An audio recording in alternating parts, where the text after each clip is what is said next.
Hello friends, welcome back to my channel. So guys, ये video देखकर नए लोग शुरू से सीखेंगे अम्ब्रेला प्लाजो बनाना। अम्ब्रेला प्लाजो बनाने के लिए बहुत आसान तरीका बताऊंगी। सो जो बिगिनर्स हैं उनको काफ़ी ज़्यादा प्रॉब्लम्स आती हैं अम्ब्रेला प्लाजो बनाने में। जैसे प्लाजो आसन की साइड से ऊपर क्यों जाता है, नीचे से गोलाई में से ऊंचा नीचा क्यों हो जाता है, और गोलाई में से भी कम ज़्यादा क्यों होता है, आसन का छोटा बड़ा हो जाना, एंड साथ में बिना जॉइंट वाला प्लाजो कैसे बनता है और जॉइंट वाला प्लाजो कैसे बनता है। सो उसके लिए हम सबसे पहले फैब्रिक ले लेते हैं जिसकी लेंथ 3.5 मीटर या 3 मीटर के आसपास ले लेंगे। फ्रेंच क्रेप फैब्रिक लिया है मैंने। फैब्रिक आप कोई सा भी ले सकते हैं। और प्लाजो बनाने के लिए हमें सिर्फ 3 मेजरमेंट की ज़रूरत पड़ेगी, लेंथ, हिप और वेस्ट। तो इस तरह से 3 मेजरमेंट से हमारा प्लाजो बन जाता है। अब सबसे पहले देख लेते हैं हमारा फैब्रिक। तो लंबाई में हमारा फैब्रिक 3 मीटर है और ये किनारी वाले साइड है। सो यहाँ से हमारा 3 मीटर है। एंड इसके बाद अब हम इसकी विड्थ यानी अरज देखेंगे। सो जिधर से धागे निकलते हैं वही अरज वाली साइड होती है। तो यहाँ पर देखिए जो हमारे पास फैब्रिक है इसका जो अरज है वो 43 के आसपास है, यानी इसकी जो अरज है वो ज़्यादा नहीं है। तो नॉर्मल इसका अरज है। अब देखिए अरज हमारा कम ही है, ज़्यादा नहीं है। तो जब हमारे कपड़े की अरज कम होता है तो प्लाजो में की लेंथ में जॉइंट आता है। अगर आपका कपड़े का अरज ज़्यादा है, 60 इंच के आसपास है, तो जॉइंट बिल्कुल नहीं आएगा। अब देखिए ओपन वाली साइड को हमने डबल फोल्ड किया है। इसके बाद इसको हमने डायगनली इस तरह से 4 फोल्ड कर लेना है। तो अच्छे से ट्रायंगल शेप में 4 फोल्ड कर लेंगे। सो ये आगे की तरफ से देखिए 4 फोल्ड है, ओपन वाली साइड है और पीछे से ये फोल्डेड साइड है। कपड़े को हमने अच्छे से सेट करके बिछाना है। अंदर की तरफ कोई भी सिलवट, झोल, एक्स्ट्रा कपड़ा या कम कपड़ा नहीं होना चाहिए। कपड़े को हमने अंदर से प्रॉपर मिलाकर रखना है। तो फोल्ड वाली साइड से अंदर कपड़ा ज़्यादा या कम नहीं होना चाहिए। बिल्कुल बराबर करके हमने यहाँ कपड़े को सेट करना है। अगर आपका कपड़ा अंदर की तरफ ज़्यादा या कम हो गया तो उससे आपके कपड़े का जो प्लाजो की गोलाई है वो कम ज़्यादा भी हो सकती है और प्लाजो में झोल आ सकता है। तो यहाँ कपड़े को हमने बराबर करके सेट कर लेना है। कोई भी सिलवट, झोल नहीं आना चाहिए। अब देखिए इस वाले कॉर्नर से हम प्लाजो की कमर की मार्किंग करेंगे। तो कमर की मार्किंग करने के लिए हम अपने हिप का मेजरमेंट लेंगे। जितना भी हमारा हिप है उसको 4 से डिवाइड करके उसमें 2 इंच प्लस कर लेंगे। सो गाइज़, ये प्लाजो मैं 40 हिप के लिए बना रही हूँ। तो 40 को जब हम 4 से डिवाइड करेंगे तो 10 इंच आएगा। तो आपका जितना भी हिप है उसको 4 से डिवाइड करना है। जैसे मैंने 40 हिप लिया है तो उसको हम 4 से डिवाइड करेंगे तो हमें 10 इंच मिलेगा। तो 10 इंच में हम 2 इंच प्लस कर लेंगे। अगर आपको हिप से ज़्यादा लूजिंग चाहिए तो आप 3 इंच भी प्लस कर सकते हैं, बट मैं यहाँ पर ज़्यादा लूज़ नहीं बना रही हूँ।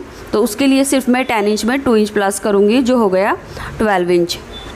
अगर आप एक्सेल या डबल एक्सेल के साइज़ के लिए बना रहे हैं या उससे ज़्यादा के लिए बना रहे हैं तो आप 3 इंच प्लस कीजिए, 2 इंच प्लस मत कीजिए। 40 तक 2 इंच आसानी से फिट रहेगा।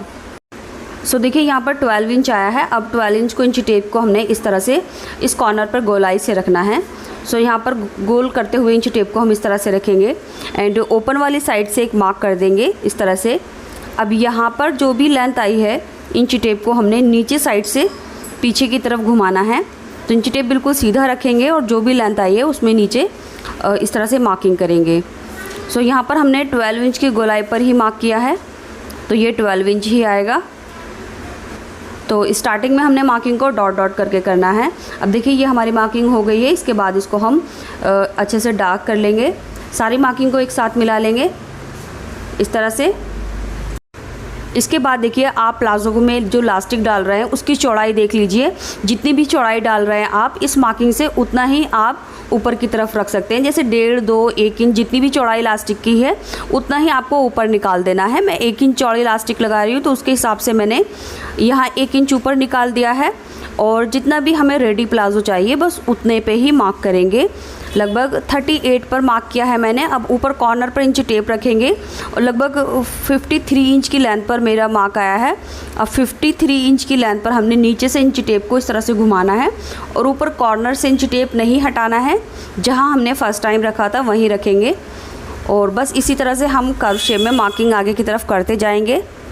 तो अगर आप इस तरह से मार्किंग करेंगे तो आपके प्लाजो की जो गोलाई वाली साइड है वो ऊंची नीची कभी नहीं होगी, प्रॉपर गोलाई आएगी। तो बस इसी तरह से हमने अपने प्लाजो की लेंथ में नीचे की तरफ मार्किंग करनी है।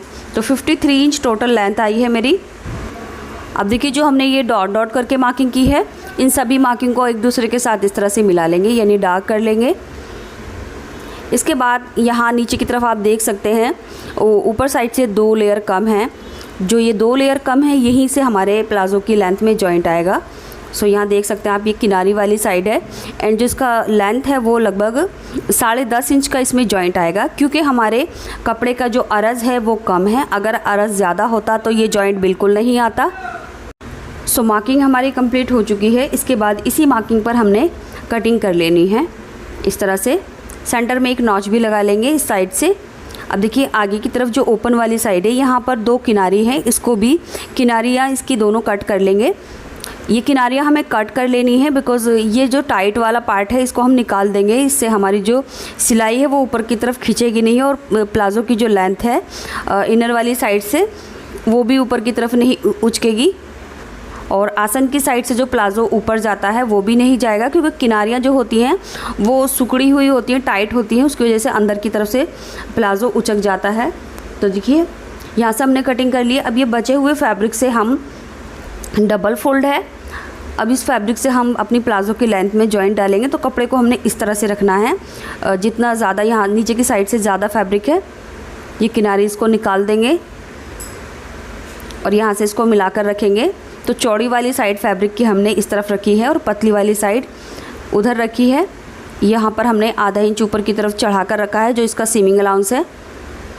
तो इस तरह से हमने सीधा करके रख लेना है। इसके बाद देखिए जॉइंट की जो लेंथ है वो आप इस तरह से भी डायरेक्ट डाल सकते हैं। जो स्टार्टिंग में यहाँ आपने लेंथ लिया है प्लाज़ो का उसी को आप दोबारा से मार्क कर सकते हैं।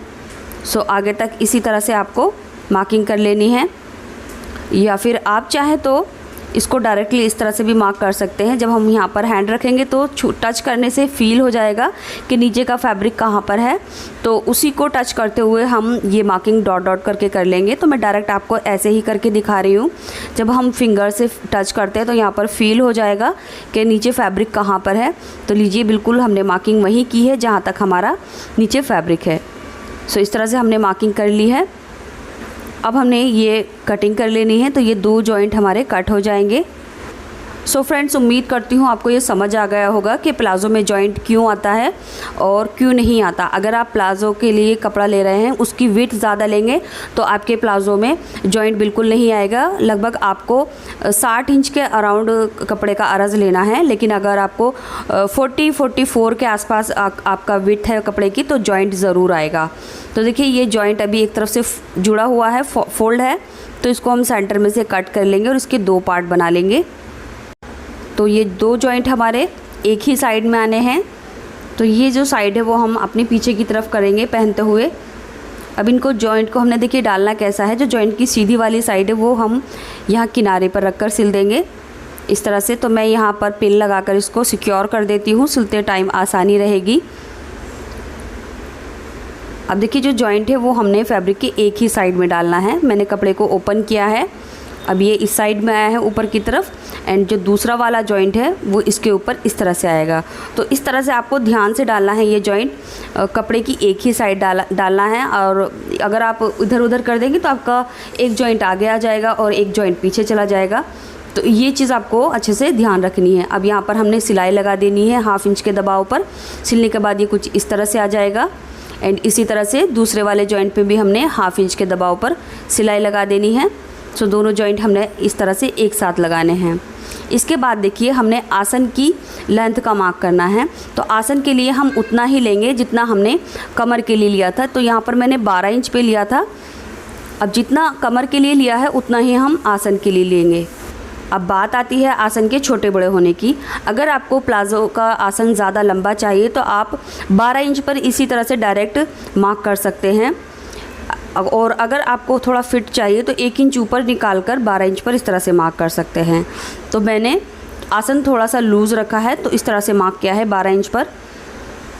इसके बाद हमने नीचे की तरफ से लगभग 2.5 इंच पर सीधा मार्क करना है पीछे की तरफ। अगर आप ये एक्सेल या डबल एक्सेल के लिए बना रहे हैं तो आपको लगभग 3 इंच पर मार्क करना होगा। मैं 40 के लिए बना रही हूँ इसलिए मैंने 2.5 रखा है। तो साइज़ के हिसाब से आप यहाँ पर 2.5 से 3 इंच इसकी चौड़ाई ले सकते हैं। अब देखिए इस वाले पॉइंट को और इस पॉइंट को दोनों को हमने इंची टेप रखकर इस तरह से मिलाना है और ये मार्किंग ऊपर की तरफ सीधी करनी है।